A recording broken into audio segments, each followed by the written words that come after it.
Hi,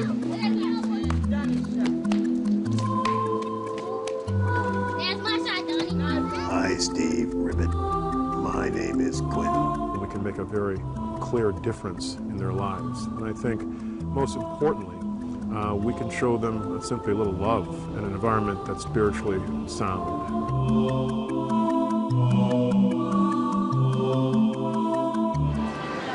Streetwise. Lend a helping hand if you can. City streets can be scary, especially for kids whose families are homeless. In Chicago alone, more than 150,000 people are homeless, and 25,000 of them are children. For those who are homeless, they must deal with a different set of emotions than most of us will ever know. It's unimaginable. The one word that comes to my mind is simply fear. Fear of the unknown, fear of where am I going to live, fear of what's going to happen to my mom, fear of what am I going to eat. But many of those fears are put to rest for the families who are placed at the Primo Center for Women and Children. For the last year, I've been living here and there, family member. So, you know, after so long, it run out of time. So, I went to Wisconsin. There wasn't no shelters there that would accept me and my kids. They want to separate us. So I came back to Chicago. We like it, it's comfortable, and it just is home. The beginning of this center was launched all because of an after-school class offered right here at the St. Barnabas Parish House back in 1979. It later became known as the St. Barnabas Urban Center, offering spiritual and educational courses for the disadvantaged people right here in the West Garfield and Austin neighborhoods. Now it has a new name and a new focus, the Primo Center for Women and Children, offering homeless moms and kids a fresh start on life. When my father and James Winchester Montgomery, the Bishop of Chicago, conceived the idea of starting the Urban Center, it was in 1978-79 time period, and their goal was to have the church reach out to the community, serve outreach needs.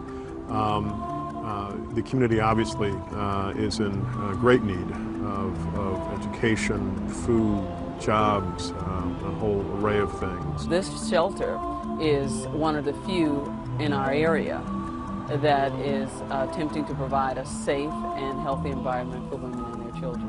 What makes this center a little bit different, I think most of the shelters that I have contact with congregate in rooms. So everyone is in one large room. They're sleeping on the floor. They have no privacy. They're afraid of their belongings being stolen. They're afraid for their children's health and their safety. And I believe this shelter is a little bit more family oriented. The staff gets to know the residents know the staff, and it's a more open environment where you can come and discuss personal issues. Well, they make me feel real comfortable here. You know, it almost feel like home, so that's where I know I can make it through this program. You know, like some places you go to, you just feel so uncomfortable that you don't want to be there. The 120-day program is spent at this two-story emergency shelter, welcoming more than 100 kids and moms each year with a very home-like atmosphere. On the first floor, there's a family room where everyone can watch TV, but more importantly, do homework, read, and learn how to interact with each other. I spell California. No, you can't spell California. California. Man. Quentin, we were just having a lot of fun with these kids here at the center. They're great kids. They are great kids. Good spellers. But for 1 second, did you ever get the feeling that the children have been in a homeless situation and they've come here for refuge? Not once, not a moment, which speaks tremendously about the mothers, speaks tremendously about our staff and the environment that we've created. The staff is on hand 24 hours a day, ready to help the families cope with the loss of their homes and possessions. We try to help women to begin to look for housing and employment and/or training and education. Sierra, Toniqua, I found me a job today.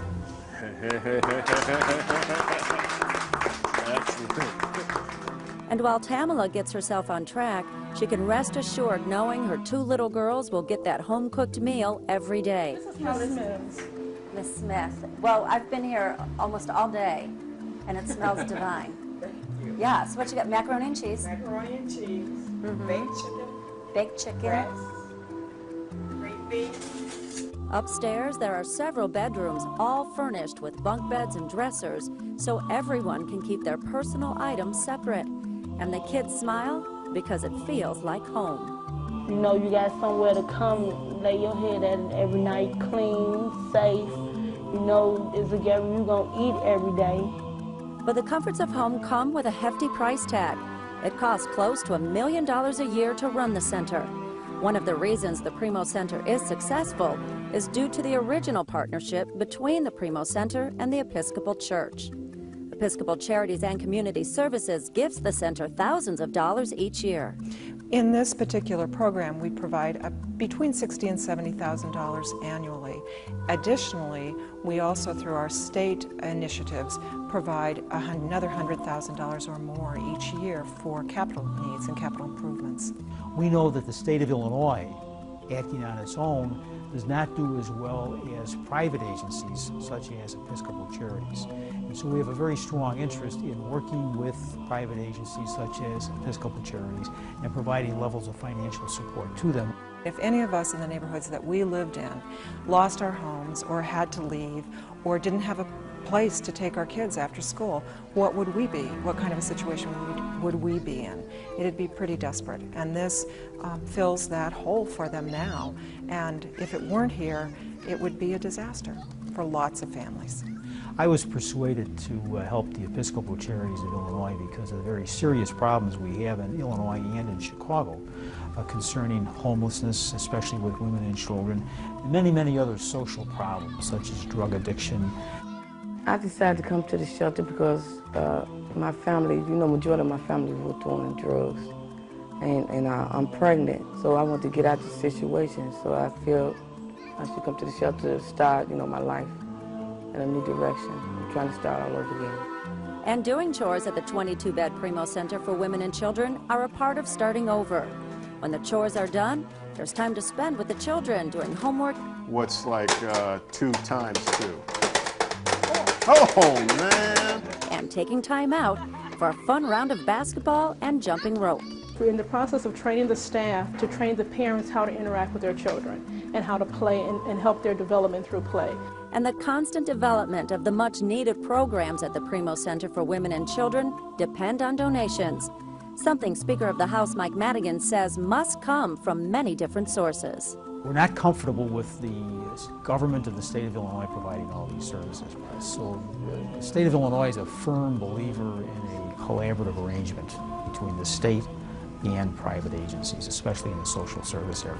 And when asked about the need for corporations to sponsor homeless shelters for women and children, Madigan said, "We'll welcome their money, we'll welcome their support." Oh!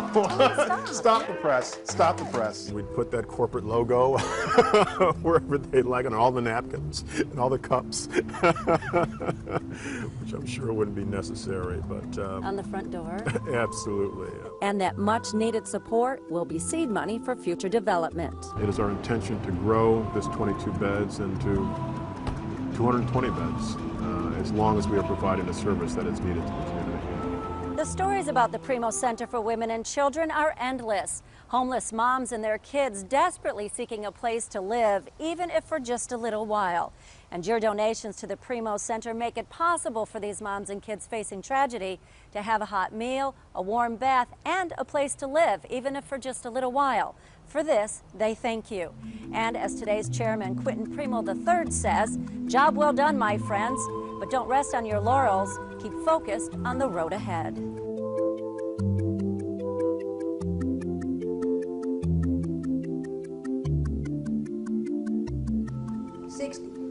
That's right.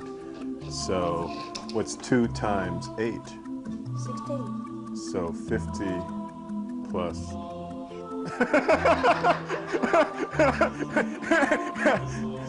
Okay, what's 5 times 5? These pictures are old. They were taken before you guys were born. Okay. You're 4. You're 4 years old? You're 4 too? No. You're 5. You're 8, you're a big boy. That's what you're supposed to do.